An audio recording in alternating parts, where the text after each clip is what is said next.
Hello everybody! Before we begin, I would like to let you all know that I have a book out. It is called Not Quite Dead, and it is the story of a woman whose fiancé passed away a year ago, having dreams where he tells her that he's still alive and trying to use said dreams to get him back. It is available on Amazon in both paperback and ebook formats, so if you've ever wanted to support me financially, then this is your opportunity to do so. Link is in the description. Hey gang, it's Squill, and by the time of this video's release, we will be only a few short days away from the premiere of Season 2 of Fiona and Cake. I know, crazy, right? It really snuck up on us. And with the season comes Huntress Wizard's biggest role in the entirety of Adventure Time. So for one last video before the premiere of the new season, let's take a look at where her story began. Coming near the end of Season 7, Flute Spell is Huntress Wizard's first major role in Adventure Time. It is not her debut, however, as she actually does get a number of small cameo appearances, largely in wizard-focused episodes. And she actually does get a very small speaking role in Season 4's Reign of Gunters, in which Maria Bamford gives her this strange southern accent. But much like Jermaine in his titular episode, Flute Spell completely reinvents Huntress Wizard as a character, and for the better. In just this one episode, we get such an interesting look at who Huntress Wizard is. She's a character who's very stoic and closed off, very clearly as a coping mechanism, as we see her bond with Finn grow throughout the course of the episode. It's obvious that Finn's feelings for her are mutual, but she chooses not to pursue them out of her own fear of growing soft. There's a very fascinating line that the Spirit of the Forest has during his conversation with Finn, about how Huntress Wizard only sees straight ahead, eyes on the prize, using the visual metaphor of a wolf's eyes being at the front of its head. Huntress Wizard views her own mastery over wizardry and her personal happiness and fulfillment as if they are mutually exclusive concepts. She can either be in a relationship that makes her happy, or be an exceptional beast, but she can't be both. And this is perfectly contrasted with Jake and his role in the episode, because Jake is almost the exact opposite of Huntress Wizard, living his life as carefree as possible and doing what makes him happy. Alongside just being extremely fun, I think Jake's song at the start of this episode showcases the contrast between him and Huntress Wizard beautifully, as it primarily showcases how Jake prioritizes his personal relationships, whereas Huntress Wizard prioritizes her own wizardry.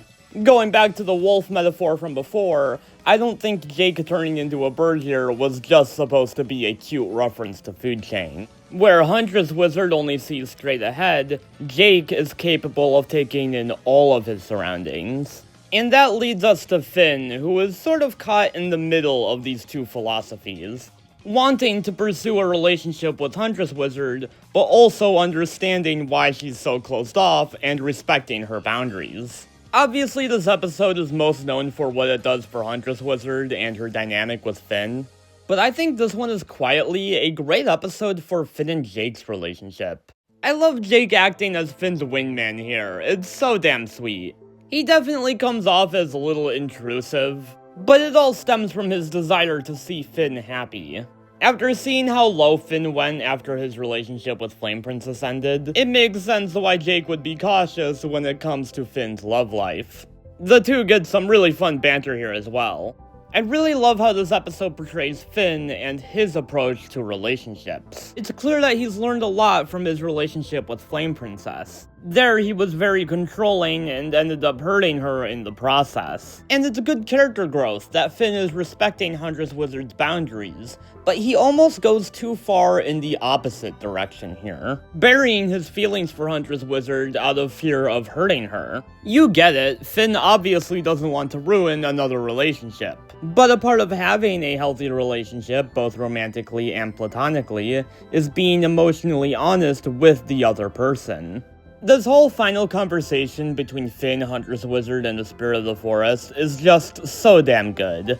I absolutely love the choice not to end this episode with Finn and Huntress Wizard in a romantic relationship.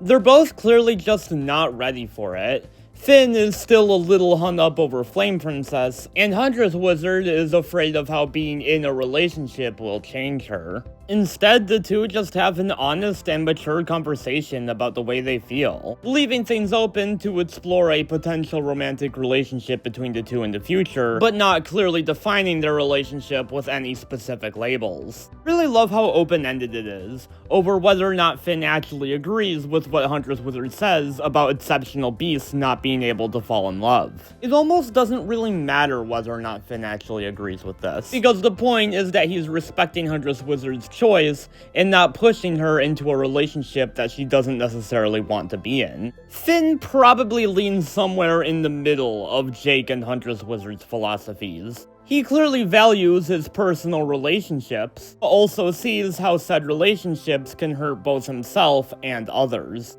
It's a great last conversation because nobody is really right or wrong. It's really up to us, the viewer, to decide who we agree with. Like, I'm definitely much more of a Jake personally, but I totally get where Huntress Wizard is coming from. Before wrapping things up, I have a few extra things to say about this episode that I couldn't really fit anywhere else into the video. Jenny Slate's new voice for Huntress Wizard is so damn good, nailing her chill, offbeat personality perfectly. I'm definitely gonna miss her for Fiona and Cake Season 2, even though I'm sure Ashley Birch will do fine. Jake's conversation with ancient psychic tandem War Elephant is so funny to me. This is like the only time Maja is acknowledged between something big and Come Along With Me, and Jake just casually dismisses the whole situation as messed up. I really wonder what the relationship is between the Spirit of the Forest and Dream Warrior. Are they the same person? Are they brothers? Or are they just part of the same species? I suppose we'll find out soon enough. Finn gaining immunity to electricity in this episode is pretty cool, and I really like how that comes back later on in Reboot. Overall, Flute Spell is a great episode. It's one of those that I just find myself appreciating more the older I get. It just has so much to say about relationships. It's a real thinker of an episode, not to mention making for an excellent proper introduction to Huntress Wizard.